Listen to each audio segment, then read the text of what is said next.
Ladies and gentlemen, the only problem we have is getting the Coles to sit down.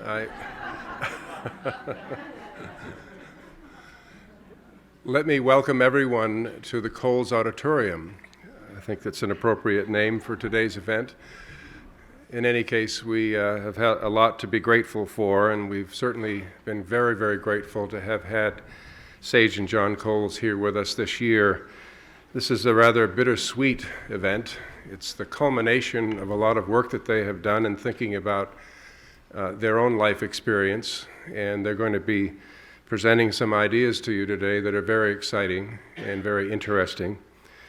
But it's also a bitter event in the sense that they won't be with us much longer, although they're welcome to stay forever if they'd like, and come in here and feel you're a part of the Humphrey community at this point. And certainly you've been a part of the university community for many years now, and I know you'll continue to be very close to this university.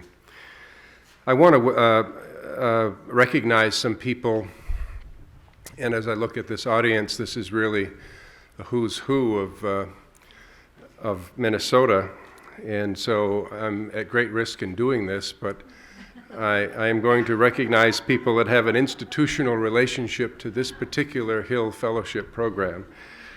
And I won't recognize anyone else because everyone else is a VIP as well. First, I want to introduce Louis Force Hill and Catherine Hill, whose family is very much responsible for this, and we thank them for.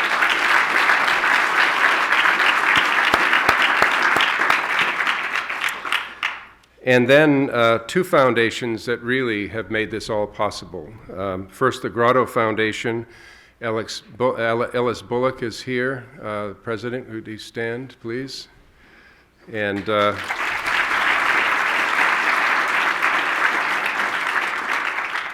I don't know whether Malcolm McDonald is here today or not. He was supposed to have been, but he'll be coming probably. Chris Steinberg is also a member of the board of the Grotto Foundation. Would he please be recognized? Thank you.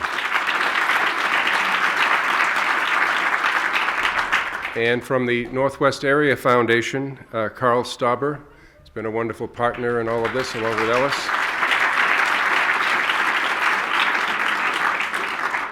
And three trustees, given that Louis Hill is also on that board, Tom Horrock and Jim Dodge. Are they here? Well, in any case, good, there they are.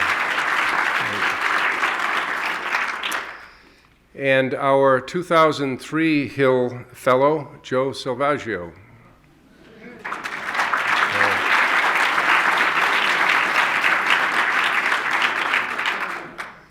Our 2004 Hill Fellow, Retha Clark King. Is she here? Yeah. All right. There are also at least 13 members of the Coles family, some of whom have flown long distances to get here. I'd like to ask the members of the Coles family to please stand up and be recognized. There they are.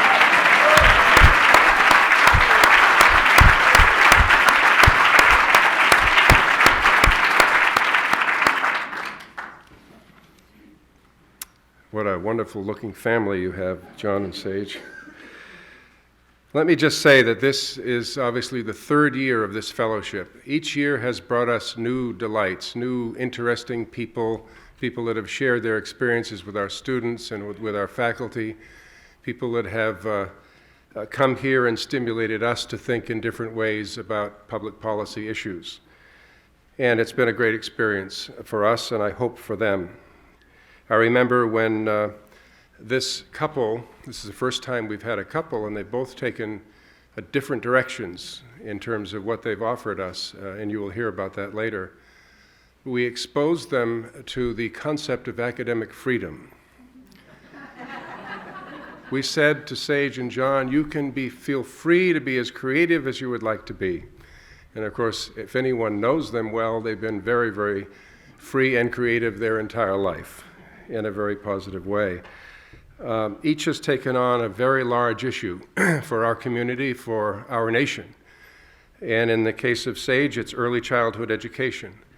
And I don't know of a subject in this state that has been more focused on in terms of press coverage and academic research and the like. It's an extraordinarily important topic, and we'll hear more about that later. John has looked at the entire nonprofit and philanthropy issue from the perspective of the institutions and has made recommendations here which would be, in some cases, considered controversial by the foundations, but certainly what he's interested in is in promoting accountability, and he's putting forth his ideas in a very, very constructive context, and I know that there will be a great deal of interest in what he has to say about it. Now, to introduce them, a longtime personal friend and a person with whom they have had the opportunity to work with here at the university, in particular in helping the College of Liberal Arts and Stephen Rosenstone, the dean, to establish the Judith Baker Dance Center here on campus. He's also a great friend of mine and someone whom I have learned a great deal about deaning from. I'm proud to call him a colleague, Stephen Rosenstone, the Dean of the College of Liberal Arts.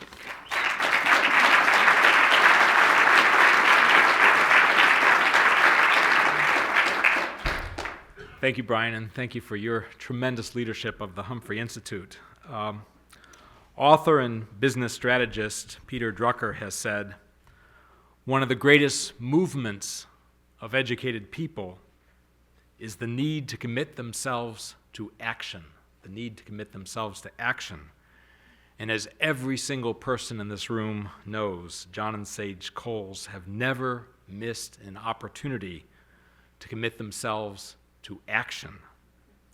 They've never met a challenge they couldn't take on, a goal they were unwilling to work toward. They just don't talk about issues. They just don't write checks. When they sign up for a project, they roll up their sleeves, they get out the proverbial elbow grease, they flex their muscles, and they help get the job done.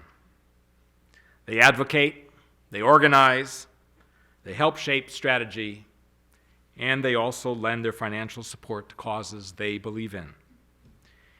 And if you look back over the several decades in our community, you will find Sage and John's influence almost everywhere.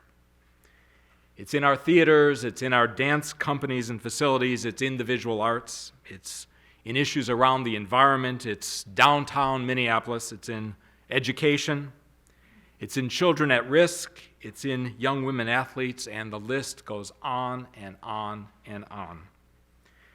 And like Lewis W. Hill, they are fully engaged citizens, committed to public service in its broadest sense.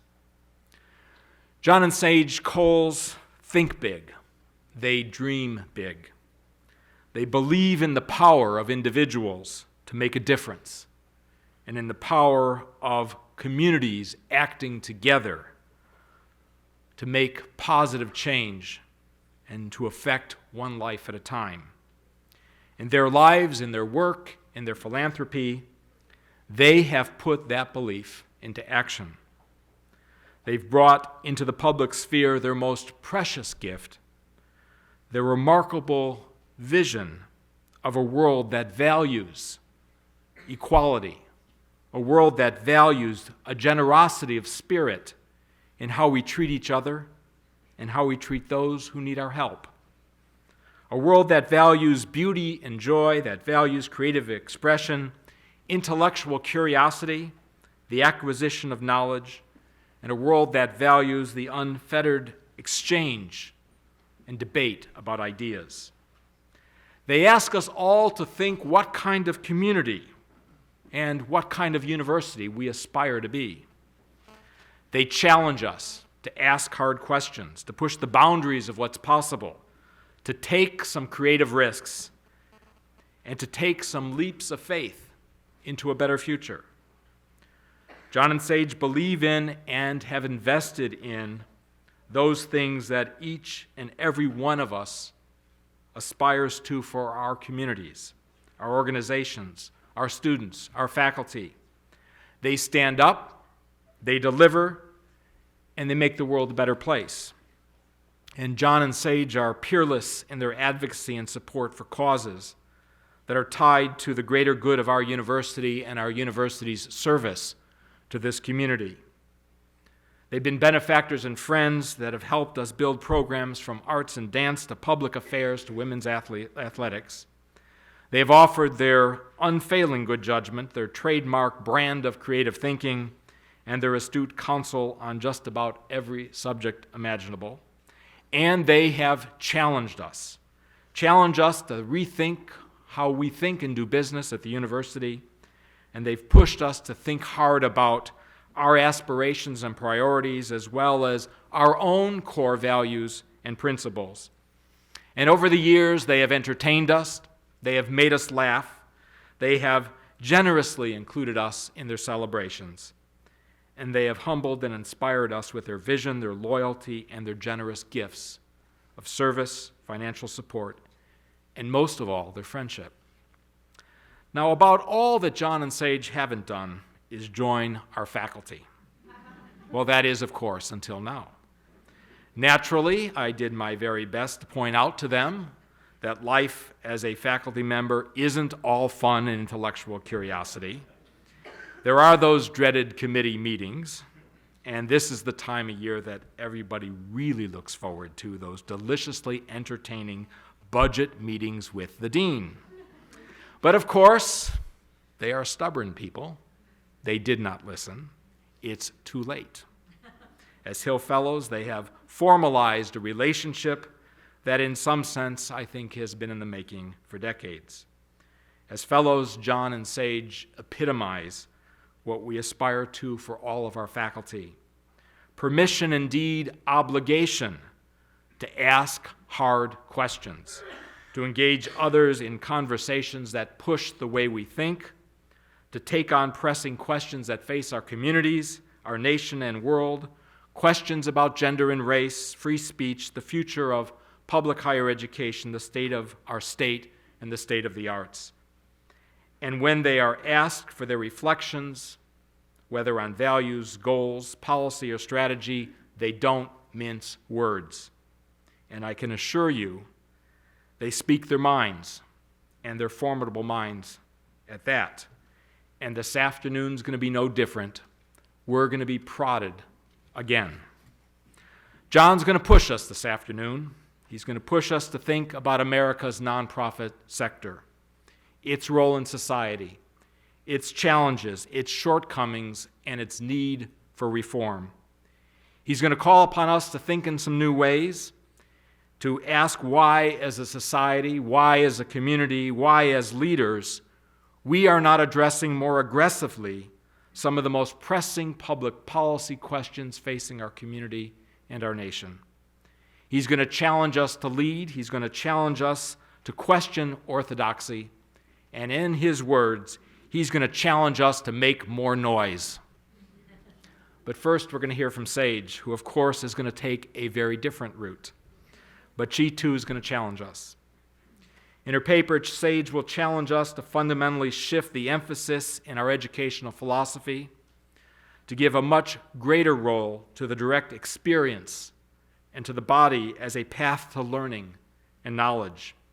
She will ask us to reflect on how educating the whole being might make a difference to our communities and to the kind of citizens that we grow. How do people best learn? Why aren't we asking more questions about how children best learn? How can we ensure that early childhood development and education in particular is on the right track? Now, these are not just questions for the ivory tower, though many in the ivory tower struggle with these issues. These are the fundamental questions that get to the heart of our humanity and our survival as a society.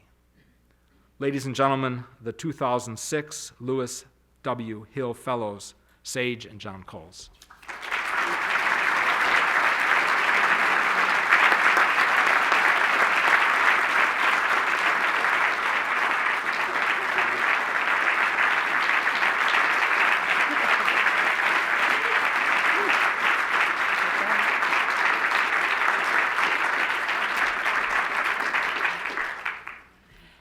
Thank you, hugely. And after that introduction, I think I better just shut up and not even open my trap. I think Stephen has done a great job imagining some of the things that I will be addressing. I wonder if Retha Clark King has come in. Has she? Is Retha here? Would you please stand up? Because you were not here, I don't think, before when Joe was.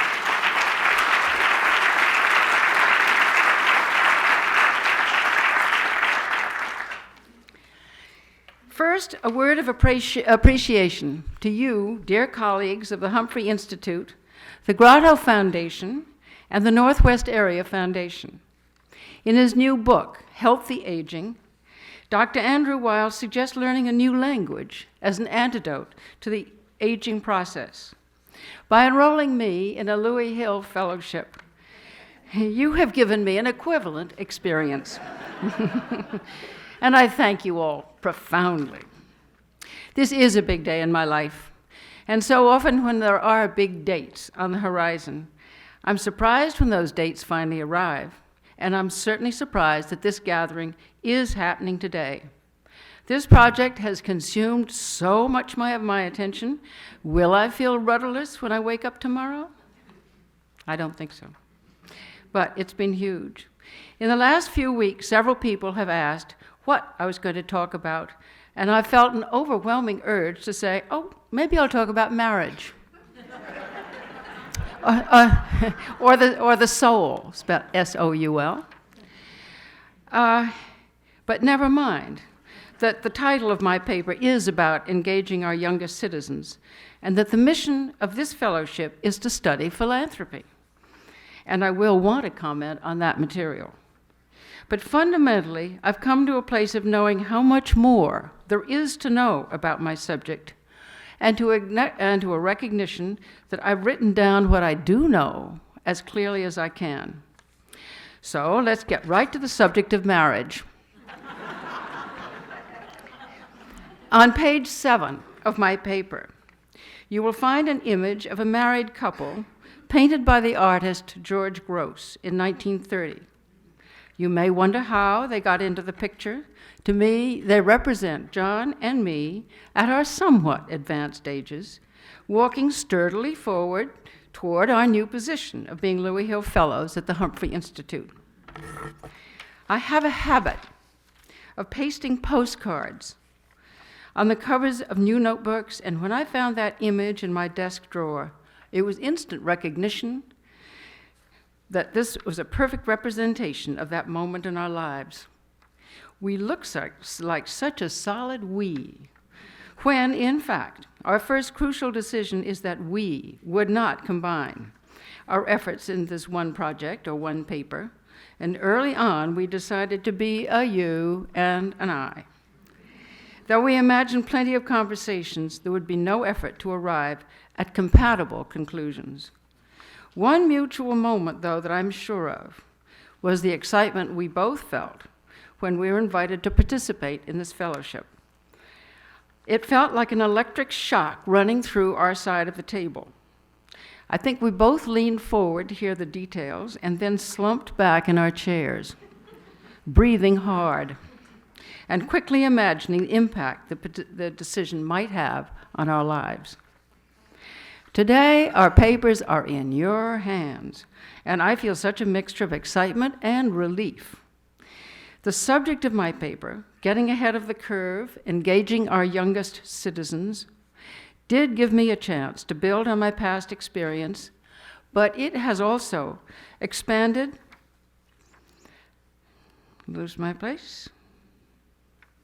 has also expanded my thinking and plugged me into a larger universe. Every day now, I read stories about schools, about educational systems in this country and abroad, and analyses of what values and skills citizens need now and in the future. I don't think anything will matter much, i.e. amounts of money, rigorous testing, competitive statistics, unless we in this country remind ourselves that creativity and innovation are the qualities we most need to invigorate, qualities that are deeply associated with our history and values. In an article in the New York Times, March 24 last week, Thomas Friedman writes about education in China and India. He quotes a chief executive of one of the top Indian outsourcing companies, and quote, "We're becoming a nation of aspiring programmers and salespeople. We have no one going into the liberal arts. If we don't have enough people with the humanities, we will lose the next generation of V.S. Naipaul's and Amartya Sen's, an author and an economist, both Nobel laureates. And that is sad and dangerous." Before I go on, is this mic okay? Is it clear? Okay. And in China, Friedman says, people are wondering if too much math and science, unleavened by art, literature, music, and humanities, aren't making kids dull and not good innovators. Now, those countries are finding real limits to rote learning, and that should be alerting us to the dangers of scripted teaching and the current educational programs so often or too often promoted for our public schools. It will take strong political will to reset our priorities, and I've learned that we do have strong educators in this country ready to take on the challenge. So let's get to the meat of the paper. How do we engage our younger citizens, and to what end? In a nutshell, start early. Create a nurturing environment. Invent an academic program based on current brain research, and shape a path for those children towards active participation in community life. Well, where do we start? First, I think we need to step back and look at our existing programs. What makes a child bloom? Eagerly participate in the school experience. Lately, an editorial in the Star Tribune brought bad news about our national ratings for pre-kindergarten programs. Mediocre, the study said, and losing ground. There are many factors to look at. First, the nature of the home environment. Is it loving, safe? Does it support the child's confidence in his or her own capabilities? And then when it comes time to participate in a program, how does a teacher define readiness for the very young? We've had a tendency in this country to admire the cognitive skills a child has acquired. Well, I'm more impressed by the following approaches. One comes from English educator Sally Goddard Blythe, who includes giving a physical test to each child. It is her belief, and she's not alone, that if the child can handle exercises requiring some balance and coordination, that is a strong signal that the child is mentally and physically prepared for pre-kindergarten. And after the show, I'll show you what those are. We know now that there are significant links between neurological maturity and performance on cognitive psychological tests. Another approach comes from our own Sharon Henry Blythe, and I'm interested in the same last names, who is the executive director of the Minneapolis Daycare Association. A key factor in her evaluation is whether the child has developed a warm and trusting relationship with an adult. Now, I'd like to think we could integrate both those examples of readiness into our evaluation process.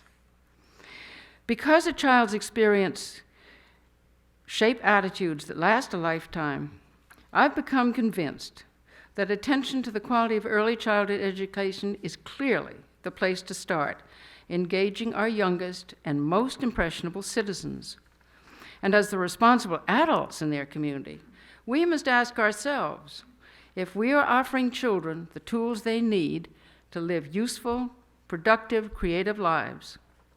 An Italian educator, Louis Malaguzzi, I don't think I have that right. Loris? Thank you. It is Loris Malaguzzi, who inspired an educational philosophy now known throughout the world, offers this thought about a vital component in the teaching of children, and I quote, "We do not consider creativity sacred. We do not consider it as extraordinary, but rather as likely to emerge from daily experience. Creativity should not be considered a separate mental faculty, but a characteristic of a way of thinking, of knowing, and of making choices." You will read more about this educational philosophy in my paper. As we look at existing programs, another important factor to review is the training teachers get. The teachers, the ones working with the very young. Rigorous training is seldom offered for that level, and the wages and benefits are normally so inadequate to ensure quick turnovers in personnel. When we seriously address the training of teachers, a paramount question is, what will we teach them to teach? Educator Jenny Kramer describes well what we might look for in a teacher. Good teachers ask questions that motivate children. They're comfortable with leaving conclusions open. Their questions are open-ended and investigate their students' thinking. They allow children to do most of the talking and encourage them to risk ideas and ask their own questions. They are ready to facilitate the growth and development of concepts by providing materials and experiences through which children may deepen their understanding. Now, unlike scripted ways of teaching, Kramer underscores qualities that are conducive to educating the whole child. And that's where my research for this paper started, because I'd long wondered why we targeted just the tip, or head, of our learning capacity to deal with academic work.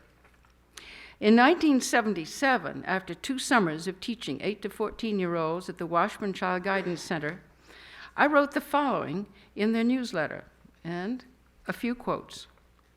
2 images had come to haunt me. One is the discomfort many people of all ages feel about their bodies. It's as though they feel trapped in an alien package of skin and bones, exposed to aches and rashes, prone to accidents and embarrassment that seem beyond their control. Secondly, there's the image of our bodies so often cast as second-class citizens and separate from the mind. I believe there is no such duality, that each of us is one self, one dynamic network of energies, unified, able to act, react, think, feel in complex, diverse ways. Towards the end of the article, I end up, as a general conclusion, I urge a basic shift in emphasis in our educational philosophy. Today, we often reject direct experience as a path to knowledge. We're more apt to honor and trust information from outside sources and to evaluate experiences of other people as standards for our own achievements. Let's reverse that trend and accord the body its rightful place as central to the learning process. Jules Feiffer, a cartoonist you probably all recognize, sums up the situation perfectly, and I hope you'll enjoy his cartoon on page 4 of my paper. Something out there. Today, I'm heartened by discovering educational systems that do take the whole child into account. Guided by current brain research, the schools tap into the child's innate capabilities and find that comprehension and performance are greatly improved. The style of teaching in those schools also encouraged children's participation on every level. As the children follow their activities to satisfying outcomes, they learn to trust in their own ideas and their own abilities, and that early experience should stand them in good stead as adults living in a complex, pluralistic world. We really can't afford to be careless or indifferent in these times about our future on this planet Earth. So an urgent issue is, what kind of citizens do we want to grow? We need citizens who care about their environment, who will want to participate in community life, who will know what it means to cooperate, listen to others, carry out ideas. The more they have developed their own capabilities, the more they will have to offer and be rewarded by their efforts. We need to grow citizens comfortable with ambiguity and confident enough to take risks. And you could probably all add to that list. In other words, we need to rally our human faculties, focus them on inventing a healthy, resilient future for ourselves and fellow citizens of the world. The early man knew how to do that. They knew how to dance their hopes and fears and thanks, and they also knew how to describe their lives by making some beautiful drawings and paintings. In my paper, I do offer a vision for educating our future citizens. It hinges on the response neuroscientist Candace Pert gave to Bill Moyers when he was doing his research for his TV series on healing and the mind. She was then on the faculty of Georgetown University in Washington, D.C. He was asking everyone where they thought the mind was. We all know where the brain is. Where's the mind? No one gave an answer until Pert replied, "I think the mind is in every cell of our bodies." The research she had done, finding neuropeptide receptors throughout the body, enabled her to give such a confident answer. Now, if we were to accept that idea as scientifically accurate, and I spend some time with that thought in my paper, imagine how differently we would think about education. At the very least, the entire body would take its rightful place as central to the learning process. We would also even better understand and integrate the discoveries of medical science. Isn't it interesting that as we wrestle with that concept, medical doctors in the Western world are beginning to acknowledge the healing powers of mental and emotional processes? Yoga, meditation, acupuncture are a few of the disciplines doctors are turning to in the new integrative medicine. Well, I guess it's time to consider philanthropy. Until I embraced the Greek definition of philanthropy, and which was love of mankind, I wondered how I was going to connect the mission of this fellowship with my stubborn pursuit of educating the whole child. Well, I think it's basically simple. We are curious. We do want to engage, to connect. If children and adults are encouraged to develop the capabilities they are born with and are given good reason to trust in and care for their environment, philanthropy with a small p will offer them endless ways to participate in projects dear to their hearts. Now, finding that particular passion is the trick. Learning to listen carefully to physical as well as emotional or mental responses can be a helpful guide. Philanthropy with a capital P plays an outstanding role in this community. Several with a particular interest in early childhood development are listed in the appendix of my paper. An addition is an organization called Learning to Give, K through 12. And one division of that, and that's about teaching children about giving. One division of that is called Service and Experiential Learning. At the University of Minnesota in St. Paul, there is a National Service Learning Clearinghouse. And in Raleigh, North Carolina, there's a National Society for Experiential Education. So I'm confident that productive alliances can be forged. However, that love of mankind needs to be nurtured, beginning at birth. Repeated violations of our natural instincts will surely leave us in a barren state. Towards the end of my paper, I dream of a new role for the Humphrey Institute. Easy for me to do, and I also have the luxury of not having to deal with nuts and bolts, the necessary changes in infrastructure, and the necessary funding to make things happen. The suggestion is triggered by meeting enormously talented people in the field of education who often don't know about each other. As we turn the corner into a new century, I think we need neutral meeting places, such as the Agora in ancient Athens, which served as the center of public life and civic discourse. Here, the Humphrey Institute could serve as the center of a web. You like that? Center of a web, where professionals and lay people could find each other, get information on central issues of the day, and form advocacy groups. Speaking up as individuals and as institutions is becoming increasingly important. We all need to be engaged.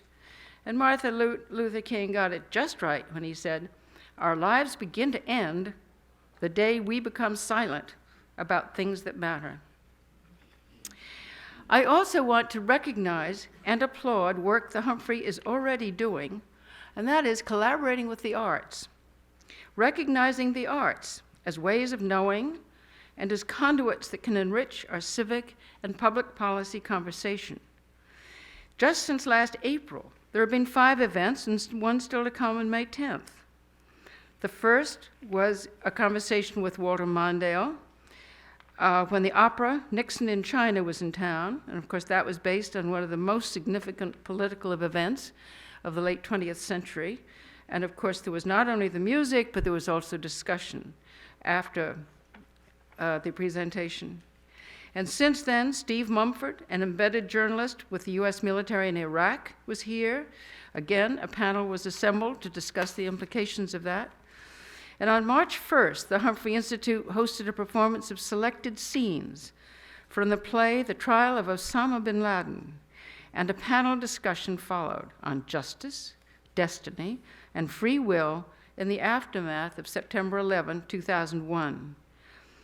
The play was not well received in the press. I thought that was a mistake. I thought it was a brave and important presentation.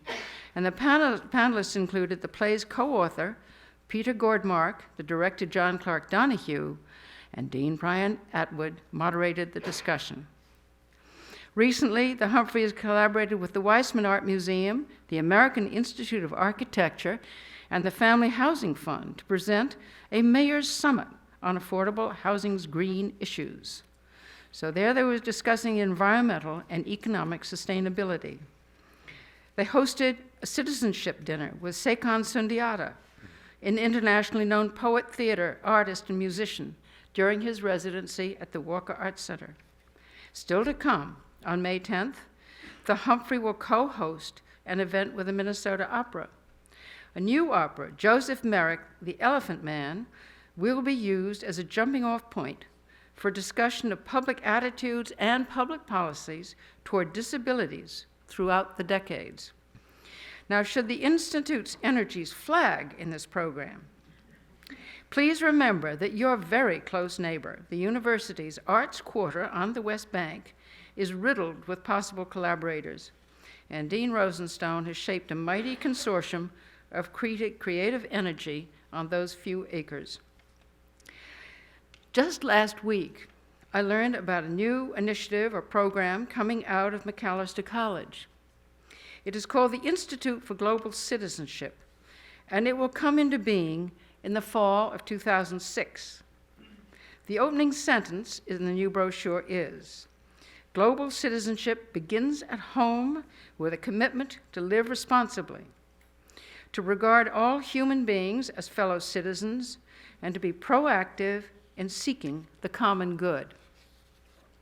The dean of the program is Ahmed Sanatar, and he assures me that learning languages will also be an important component of the program.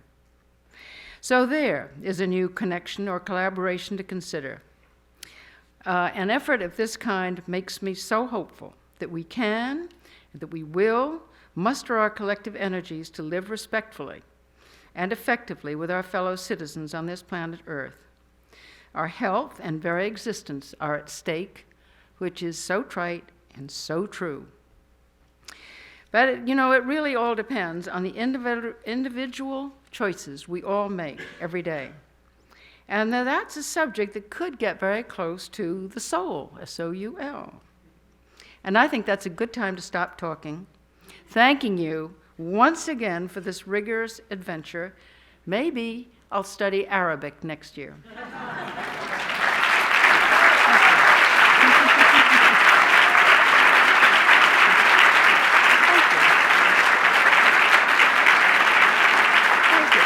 Thank you.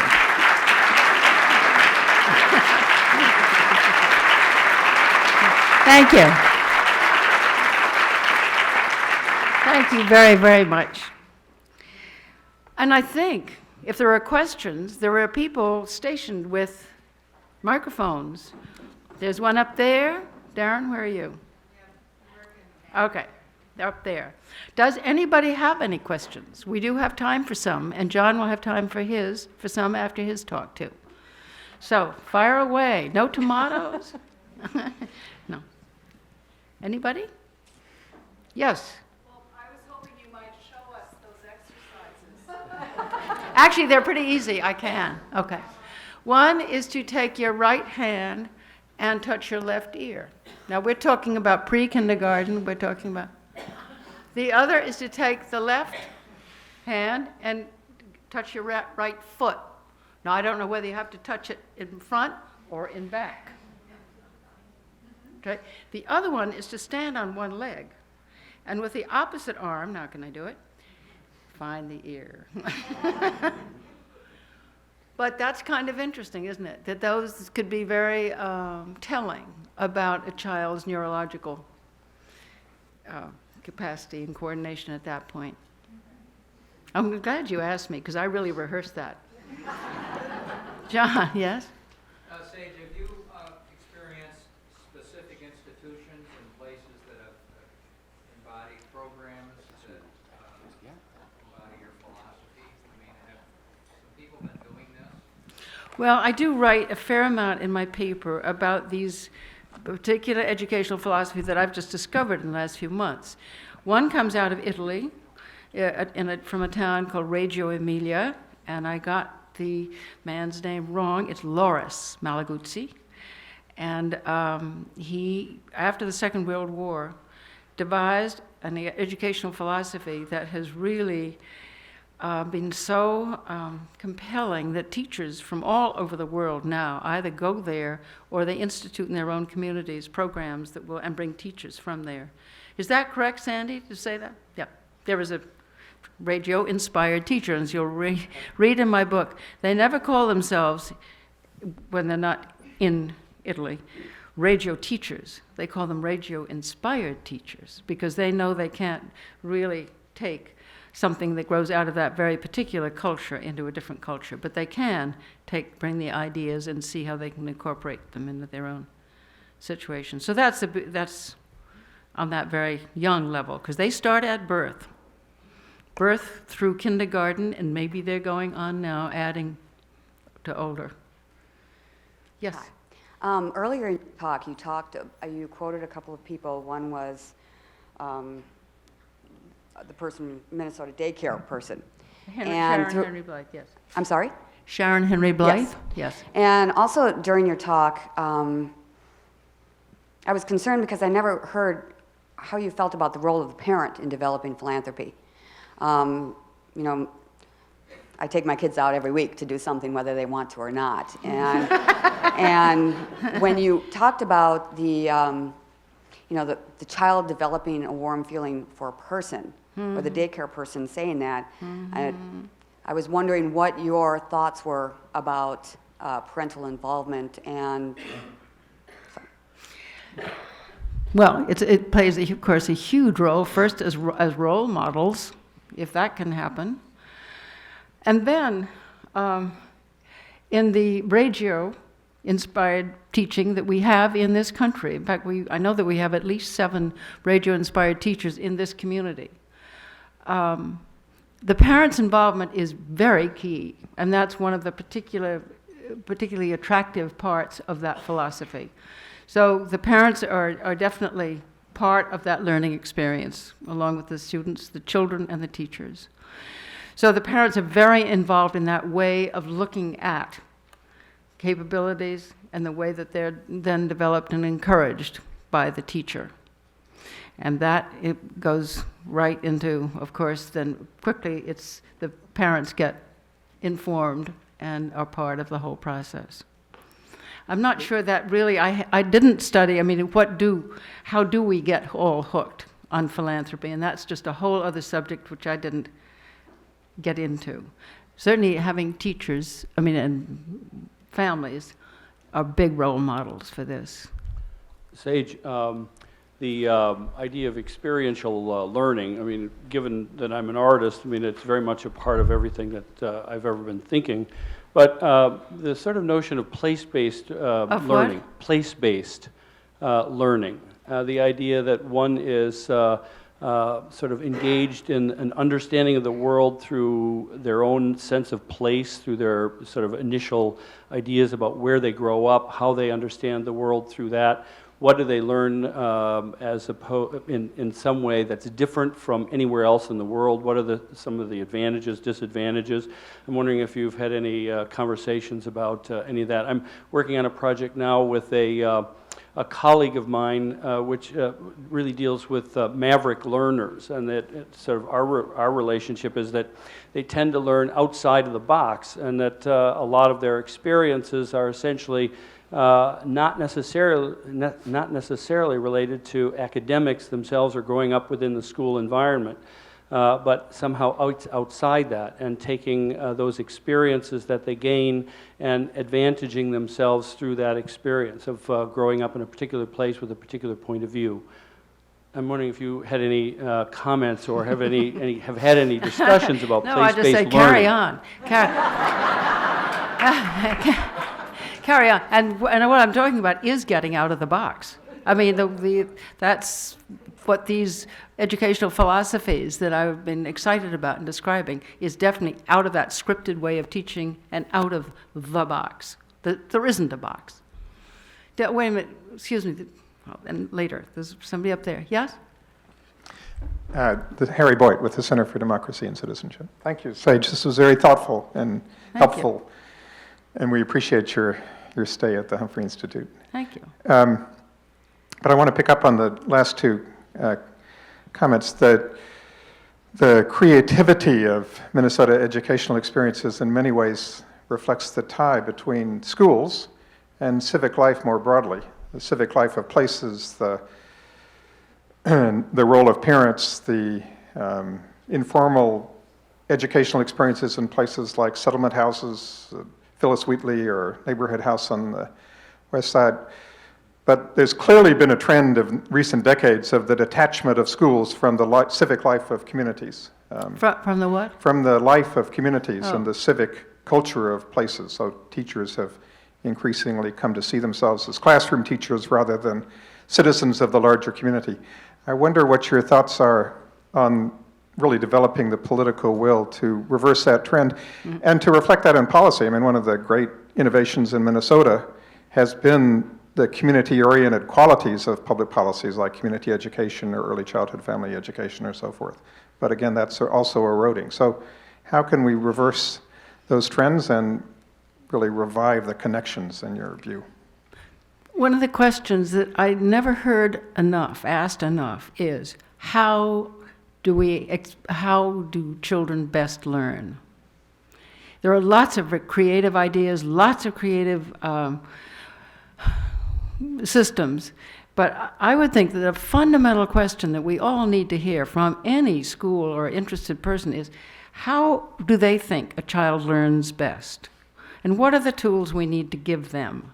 I'm not sure I'm really answering your question, but there shouldn't be, I don't think, this gap between the political will or the political structure of a community and the sense that school is participating in it.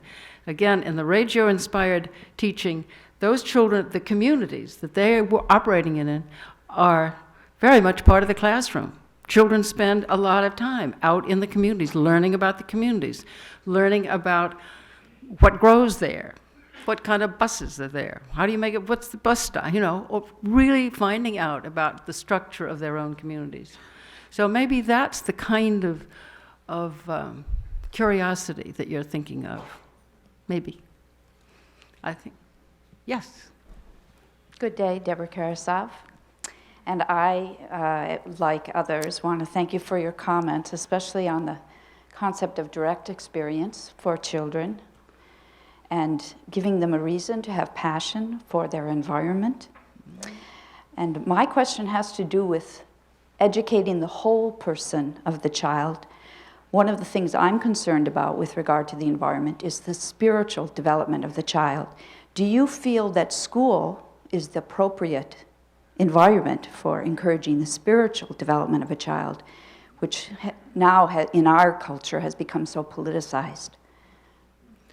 Do you, when you say spiritual, do you mean religious or faith or that kind of? Or are you, is a spiritual experience a walk in the woods or? Exactly. Is it? Broadly conceived, are we developing our children to understand a holistic spiritual development? And Wow. is the school the place to teach that? Is the church, is the synagogue? Do we have the institutions, the experiences to teach that in children? I think everybody has the experience to introduce the child to the wonders that we are living with every day in our environment. And it seems to me that that is certainly part of a school, of a family, of everything that that child does and is introduced to can be something of wonder and curiosity. That's where it goes. There's been one person who's, I think I've got to stop. I'm looking at the clock, yeah? Yeah. One more. Oh, lucky me. Sage, I was wondering about the students of the Reggio-inspired teachers. Have they gone on to reinvest in the sense of your definition of philanthropy, the love of mankind, in any way that anyone's written about or measured or somehow investigated that could then help us all to see that this works and that it's something worth putting our time and effort and energy into in a broader way? I haven't seen anything in writing, but I certainly have heard in conversation about a great many of the, of just the ways that those students, those children grow up in that town. I'm now thinking of Reggio Emilia in Italy, and how what the places are that they take in the town, participating in it, becoming active leaders, and becoming leaders in their own right. In this country, and I do talk about that in my paper, is we do have studies now of a difference. That's really about getting early to a child, to offer them chances to look at the world and feel their own strengths. But there are very definitely outcomes now, studies that have been made that have been very positive. I think I've got to stop. John and I have very carefully worked out the timing. Thank you. Thank you very much.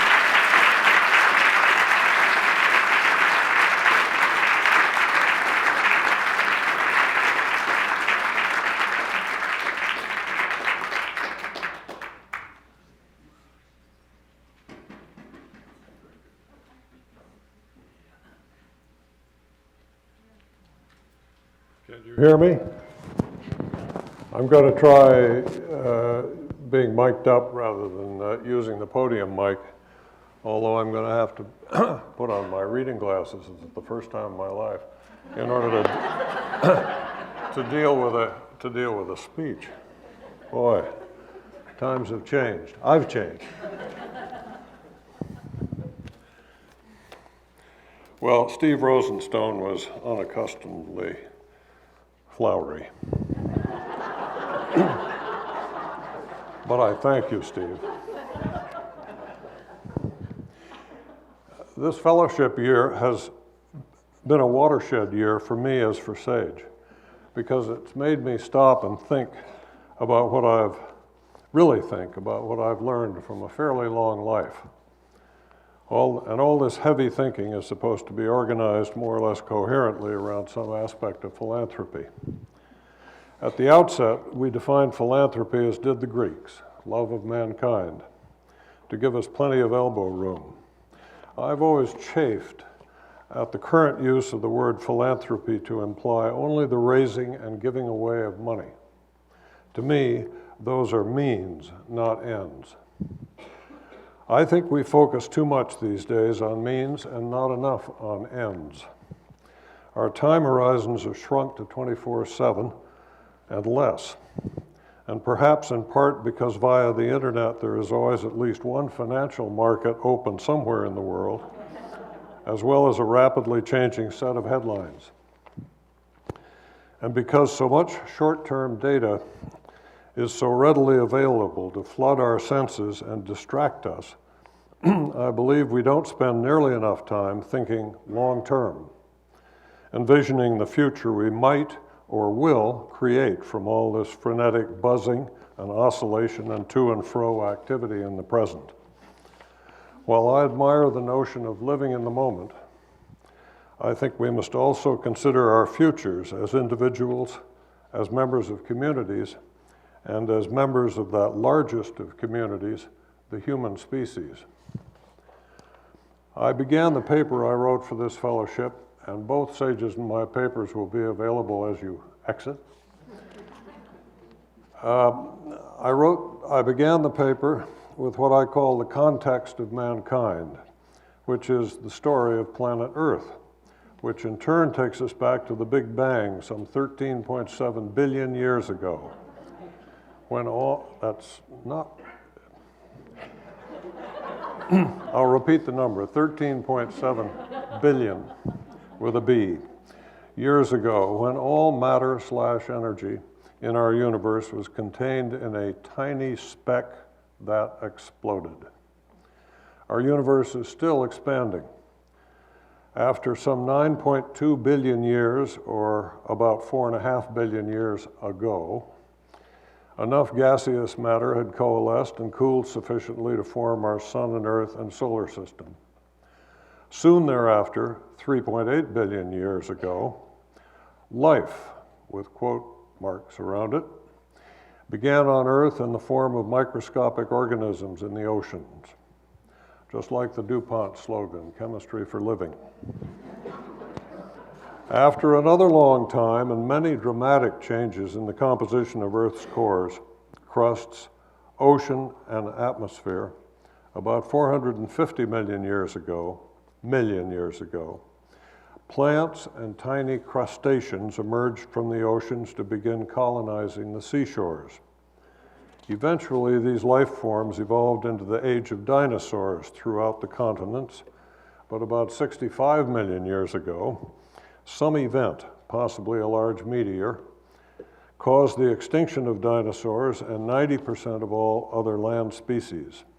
The surviving species, however, kept evolving until about 7 million years ago, a drought caused by an ice age thinned the forests of southern Africa and forced our ancestral hominids to come down from the trees and cross the grasslands to find food and shelter in the next clump of trees.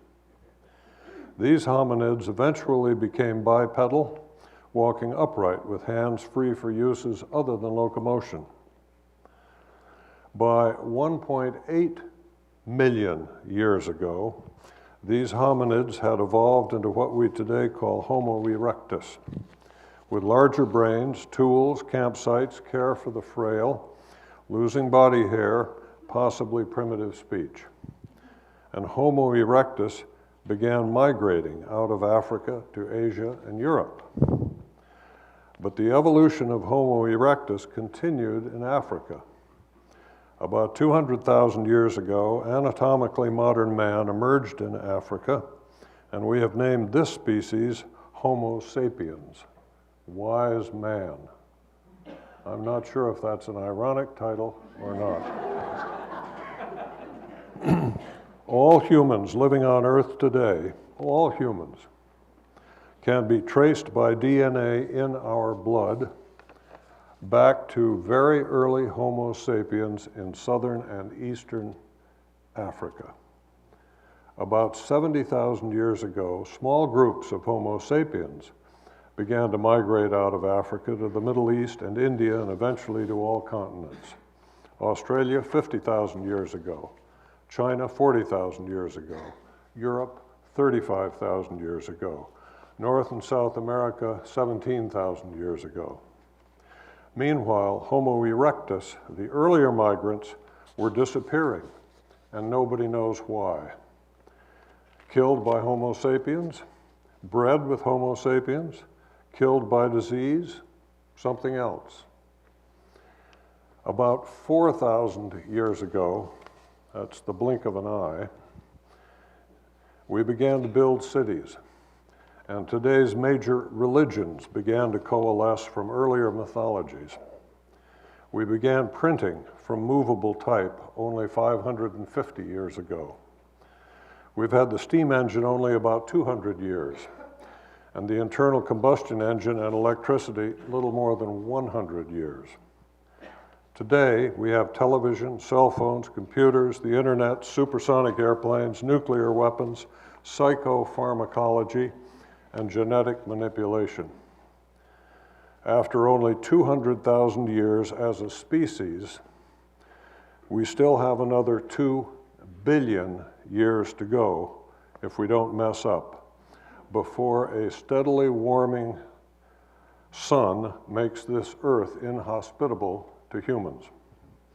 So, as a species, we are just beginning. What's even newer is that within the past 60 years, we have learned how to A, alter the physiology of our own and other species by genetic manipulation, B, alter brain function through psychopharmacology, C, alter or destroy our own and many other species with nuclear, chemical, and biological weapons, and D, alter or destroy our own and many other species by forcing changes, intentionally or not, in the equilibrium of Gaia. Gaia, who was the goddess of the earth to the Greeks, is the name given 35 years ago by a British biochemist, James Lovelock, to the idea that the biosphere and cores of Earth comprise one hugely complex interactive system, a single self-regulating or homeostatic organism. In Gaia, everything is related to and affects everything else. Homo sapiens is only one of countless species in Gaia. We need Gaia, the incoming rays of the sun, the earth we breathe, the air we breathe, the water we drink, the food we eat, but it is doubtful that Gaia needs us. We are here only by chance after countless rolls of the dice. What's new is that we can now influence or affect, for better or for worse, the future of our own species. But we need to be quick and thoughtful. The big problem is that the discoveries of science and the technologies they engender are coming at us faster than we are adapting our social mores and economic and governmental arrangements to harmonize with those technologies. For better or for worse, human curiosity and the allures of capitalism are probably too powerful for us to halt or even slow the onrush of these new technologies. So we shall have to re-envision constantly what constitutes the good person and the good society in the midst of accelerating change in both technology and culture. Consensus will not come easily because many new ideas will be initially unsettling or offensive to many people. 35 years ago, the Menninger Clinic was to psychiatric medicine what the Mayo Clinic is to physical medicine. And the Menninger taught that all change involves a sense of loss. All change, no exceptions. Winning the lottery, getting out of jail, getting married, all involve a sense of loss. In reaction, many of us try to block the change and reach for whatever seems solid and permanent, or we reach for the antidepressant pills. I think the current upsurge in literalist rather than allegorical or mythic Christianity, and more broadly in all matters spiritual, is a reaction by many people to a growing sense that too much in our lives is becoming unstable and unpredictable. But permanence and predictability are not characteristics of our species, of the earth, or of our universe. Learning to cope with rapid change and learning to accept impermanence, uncertainty, ambiguity, relativity, ambivalence, anomaly, and paradox are becoming survival skills for our species. The slow learners will be left behind, or like Homo erectus, simply disappear. In the United States, the nonprofit sector has grown in recent decades into a very substantial part of the measured economy. About 10% of the total workforce is now employed in the nonprofit sector. About 16% in government or the public sector, and about 75% in business or the private sector.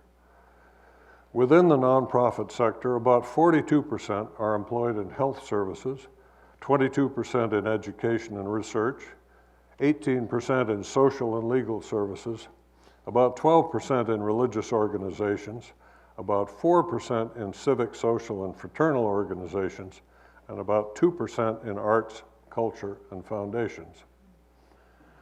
In Minnesota, the number of nonprofits with at least one employee has grown to more than 4,800 today, plus another 1,100 with no employees. Last year, Minnesota nonprofits spent about $22.4 billion, almost exactly as much as the state government. Minnesota nonprofits reported devoting about 87% of their expenditures to program services, 12% to management, and 1% to fundraising. The nonprofit sector includes two major categories: private foundations and public charities, such as hospitals, colleges, food shelves, orchestras, homeless shelters. By and large, the services they provide are highly beneficial. But many, if not most nonprofits, especially private foundations, are ignoring, minimizing, or avoiding the role I believe all of them should be playing in the formulation of public opinion and public policy. In a world of such rapid change, only the nonprofit sector, I think, can be both agile and unselfish enough to push and prod the public at large and our several levels of government into shaping public policies to better fit this changing world we live in. The private sector, business, usually anticipates and reacts to changing externalities quite nimbly, but not always in ways beneficial to the larger community. And while I personally value public service as a high calling, the public sector, or government, like the public at large, is populated more by followers than by leaders. Speaking up will be difficult and controversial for many nonprofits. Many public charities will be leery of seeming to bite the hand that feeds them. But if public officials and legislators will not listen, then nonprofits will have to present their case directly to the public. Few problems have simple answers. In Gaia, to fix anything, a lot of things have to change. So we must think systemically in tackling anything, and all nonprofits working within a system should support the work of other nonprofits working on other parts of the system. Collaboration can increase effectiveness both in results and in public advocacy. Every nonprofit, in addition to speaking out about public policy in its particular area of experience and expertise, should also speak out about the larger public policy system within which it is working. In our preoccupation with the acquisition and consumption of material goods and services, we have slipped into thinking that economic measurements are the important measurements of our society or culture. We measure tangible things in hopes of managing them, and this science of economics has developed extraordinary mathematical models to predict human behavior in the material world. But these models are not very good at predicting human behavior because they largely ignore the intangible, the psychological, the spiritual. These are harder to measure or estimate, yet they are what drive us as much as material needs and desires. Intangibles can be approximated or estimated, but they have not yet found their way into the equations used to set public policy. Material considerations are only part of any culture, which helps explain suicide bombers in Palestine or middle-class voters in America transferring wealth from themselves to a much smaller number of already rich people. Culture is a handy word for a total system of values, history, experience, behaviors, and beliefs, all intertwined usually with a particular geography. To think that the econometrics of a culture or people depicts the whole of that culture or people is misleading in the formulation of public policy for neighborhoods and nations. I'm going to ask for a drink of water, Sage, if I can have that bottle. Thanks. There I got it.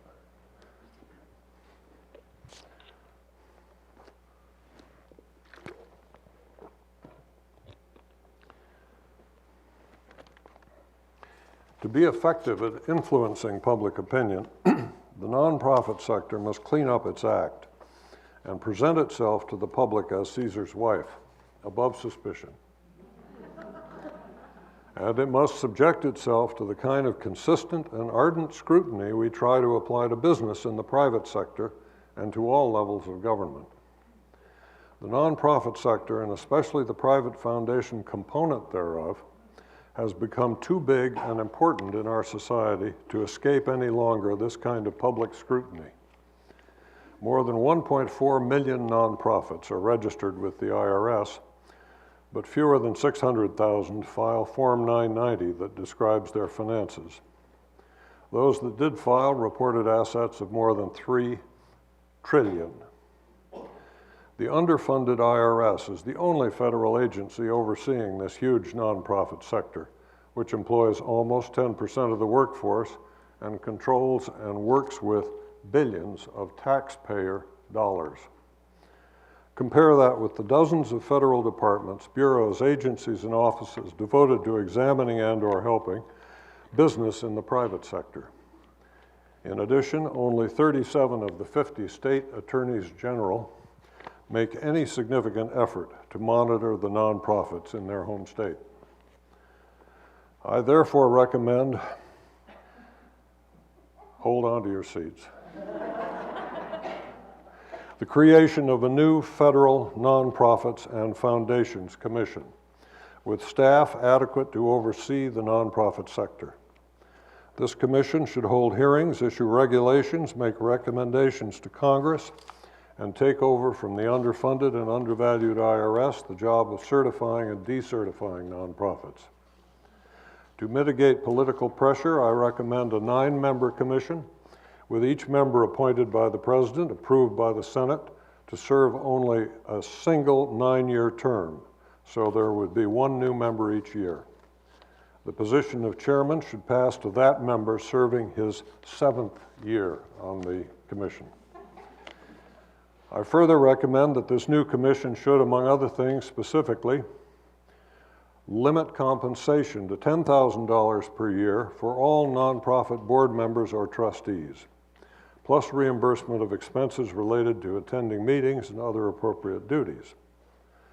Under the present situation of no scrutiny or oversight, trustees of the Kimball Art Foundation of Fort Worth, Texas have been paid $750,000 a year to each, while trustees of the Annenberg Foundation of Radnor, Pennsylvania, have been paid $500,000 each for a year's service.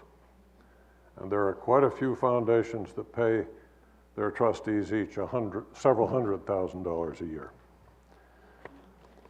I would bar paid staff from board membership and voting. Require all churches, temples, and faith-based organizations claiming tax-exempt status to register and file Form 990 with the IRS, except those with gross annual receipts of less than $25,000.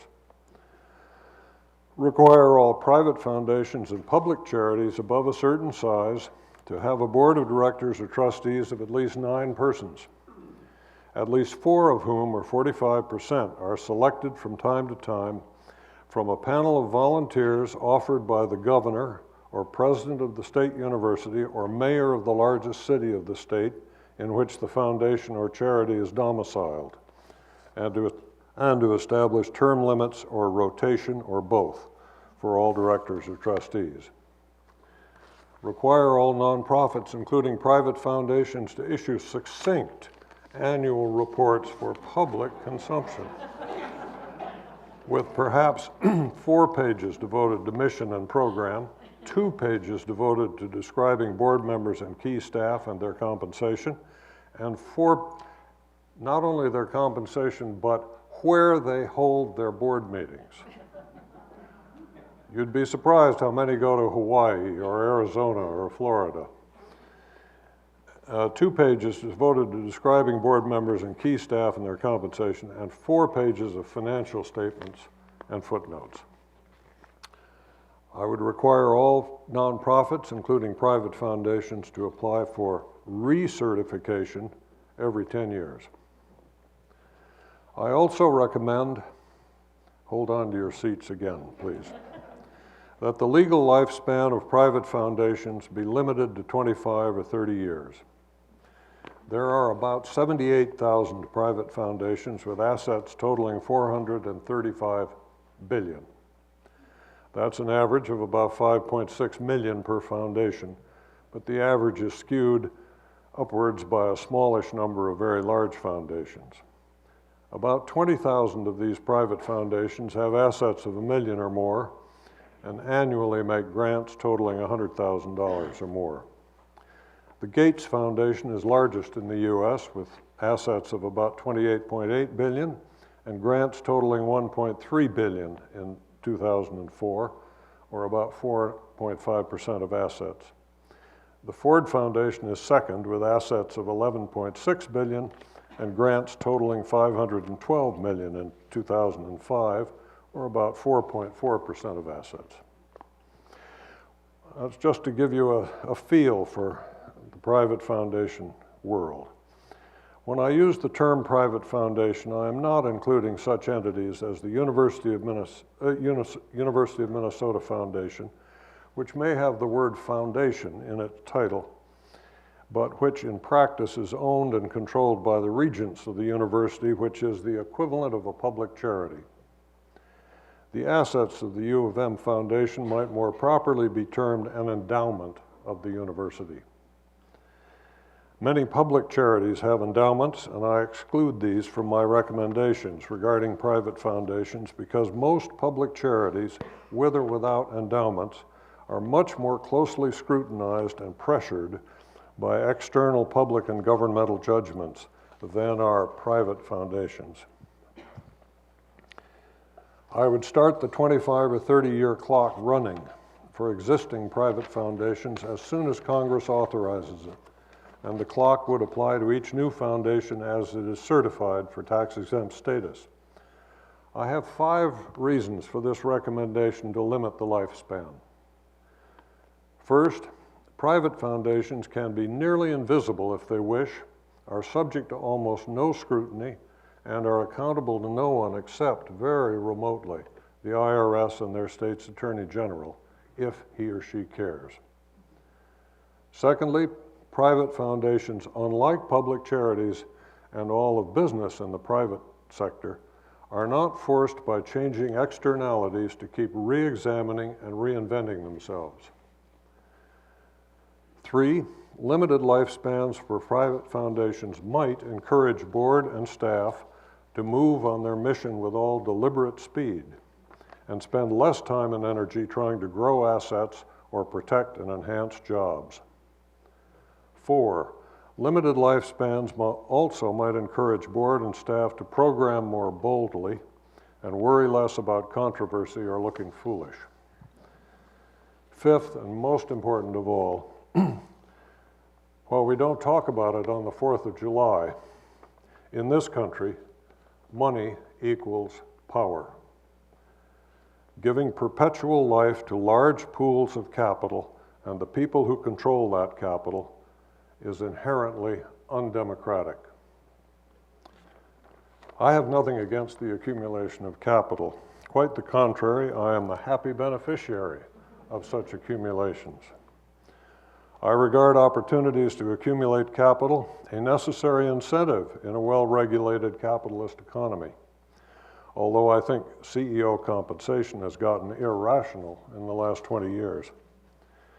But I am opposed to large pools of capital living on and on in private hands, generation after generation, because I believe such perpetual pools of capital are contrary to the spirit and intentions of the republic we began in 1787 and have been trying to perfect ever since.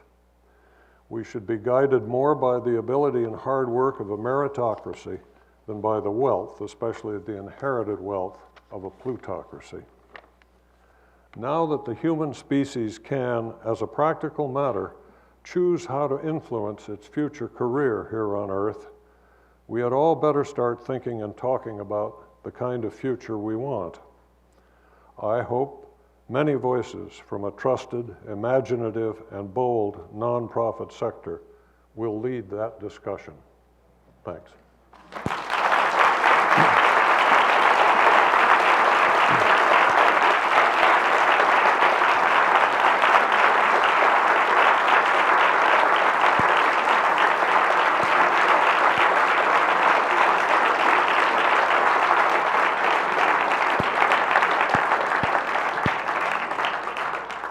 Well, fortunately, we're almost out of time. But I'd be happy to answer any questions from anyone who wants to stay, and I think there's something afterwards. Yes, ma'am. John, I'm curious about your thoughts about the relationship between corporate foundations and corporations, because as I look at the incredible generosity at one level of corporations and their foundations and the amount of giving they do to nonprofits, if you watch what happens in Congress and at legislatures, often their lobbyists are actually working against some of the work of the nonprofits that they fund on their foundation side. Can you hear me? Corporate foundations are by and large creatures of their corporations. They're owned by their corporations. Maybe not technically or legally, but in practice they are. And whether a company gives money directly to Catholic Charities, or whether it gives its money to its foundation and then has the foundation give the money to Catholic Charities, is a detail in most cases. Now, Aretha might say that General Mills Foundation didn't quite work that way, but that essentially is how it works. And so it wouldn't surprise me if there were some lobbyists who purported to represent their company's foundation, but in fact were representing their company's business interests. John, Yeah. what sort of category would you put in operating foundations, like say a hospital or a mutual organization, not-for-profit like TIAA-CREF? I would classify hospitals as a public charity. They may or may not have endowments. Like Abbott Northwestern has just created a foundation a few years ago, and that would be an endowment controlled by the hospital's own board. So I would say that's a public charity, and would not come under the things I'm urging for private foundations. The TIAA would be something else again, and almost outside the purview as far as of the work I was doing. That's handling investments for public employees, retirement funds, and I haven't thought a lot about that, frankly. There was a question up somewhere. Yes, thanks. Remarkable address. Thank you very much. I'm interested in asking you a speculative question.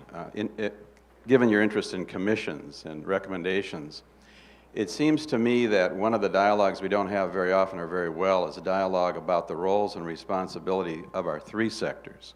Of our three sectors, public, private, and nonprofit. How do we decide what proper roles and responsibilities we have for those sectors? Because this country has a history that's somewhat unusual in that all of our sectors are involved in most of what we do. But at this point, we tend to do more finger pointing than we do thoughtful decision making about those sectors. So if the Humphrey Institute invited you to come back and spend a year or more thinking about the three sectors, how would you start that conversation about roles and responsibilities? I think it would take me a year here at the Humphrey to do justice to that subject. We're quite unusual in the U.S. in that we have a much larger and more vigorous nonprofit sector than, say, most of the European or other developed countries. And I might go back. Well, first I'd go talk to Harry Boyd, and then I'd go read de Tocqueville. And, you know, because we're unusual in this country. Much of what I said wouldn't apply to France or Germany. I don't mean to, I'm just, we don't have time and I don't know enough to really respond to your question. Hi. Yes, ma'am. Just a comment and then a question. It was an extraordinary speech. I'd probably say only in Minnesota would we have a leader, a philanthropic leader, give a speech like that. And I can't say that I disagree with much of it. I've worked in philanthropy for 30 years. The last 15 years, I worked primarily with family foundations all over the country. I'd like to say the point, first of all, just briefly, that there are many family foundations that are not staffed, that are, have trustees who are not people necessarily of wealth, and that one of the benefits I see sometimes from those foundations is the hard work and the connection of the younger generation as they come along with a community that they might otherwise not have time for, and they learn philanthropy. So there is a kind of a subset of foundations that is not quite, I think, what you described. But my larger question is, would the money that currently goes into establishing permanent endowments for charity, foundations, would that money be simply divided up between the government and the heirs to use privately if, in fact, we didn't have these kinds of foundations that could exist in perpetuity in this country? What do you think? I don't think perpetuity is necessary. Our family, about 15 years ago, started a small foundation following the sale of a family company. And we're about halfway through it. And while thinking about all this, I often thought about, well, would I apply my rules to our own family's foundation? And I think the answer is yes. But I left myself, if you were listening very closely, an escape hatch because I said above a certain size. And precisely because I don't want to wipe out very small personal family kinds of philanthropic activity. Yes. It's the very large pools of capital that trouble me going in perpetuity. Hi. Yes, Retha. Yeah, thank you. Well, first I want to thank you and Sage for your provocative papers and forcing us to some out-of-the-box thinking. Different from Arthur, I have another role for you after this paper with the Humphrey Institute. My question is whether you had an opportunity to talk with some legislators. And I'm reminded of what I think a fact is that when people's creativity is often cramped, especially those trying to raise money, because they feel the need to tell the prospective funder what they want to hear. So they don't think out of the box. And I think I would be interested if you had an opportunity to talk with some legislators, or they control the big purse, you know. What was their reaction? The reaction of legislators? I may not have got the thrust of your question, Retha. Yeah, if you, whether you had the opportunity to have conversations with some elected officials, particularly legislators as well, or whether that's an intent at this point. I know you talk with a lot of people, and whether legislators were included as part of your project? I didn't make any particular effort to talk currently with legislators. I've seen a lot of legislators over the years in various. God, I don't mean that disparagingly at all. John Brandl, for example, is one of my heroes, and I think many legislators are, as I said in the paper, public service is one of the highest callings in my value scale, and I really don't mean to disparage them. But I didn't talk to them specifically because I felt I kind of knew the mindset, or the varieties of mindset, and the kinds of points of view that would be there. So I was more interested, I think, in talking to people, not who are writing or charged with writing legislation, but people who, say, from the philanthropic nonprofit world, or the business world, or the general activity world, what they might think about these, what their impressions also are of private foundations and the nonprofit sector in general. Well, maybe that's enough. It is enough. Okay, thanks.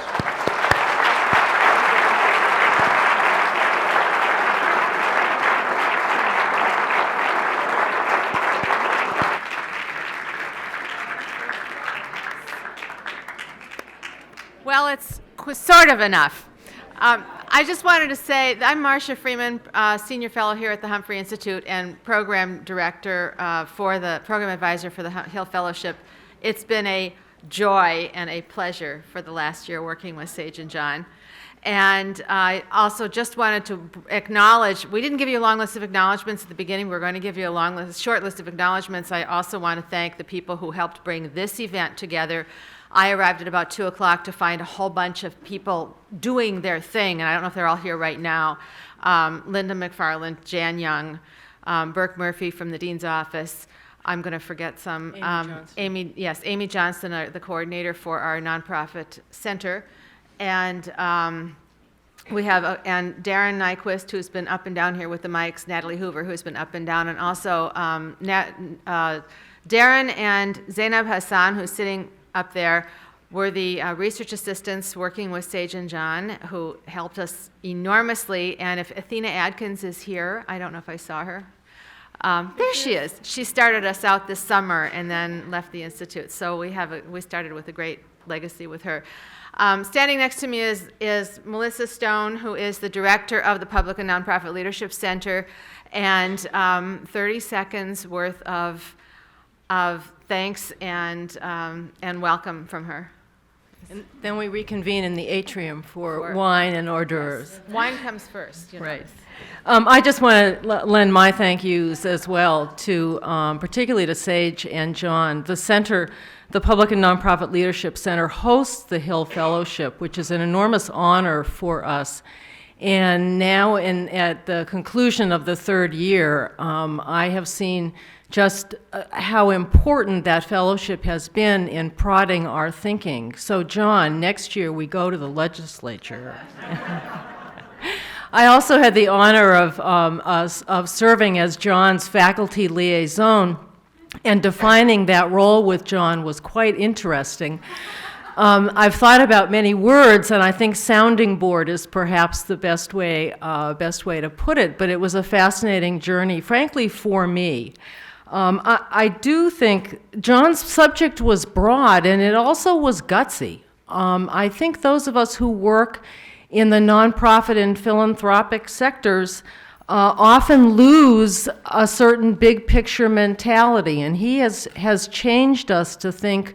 He has challenged us to think about accountability issues as well as the potential, the big potential for the sector in some very important ways. So because I worked with John, I'm speaking more about that project than Sage's, but I'm looking forward to some follow-up to that project and hope that John, as Retha, will not be a stranger to the Humphrey Institute in the years to come. So I just wanted to add my thank you as well.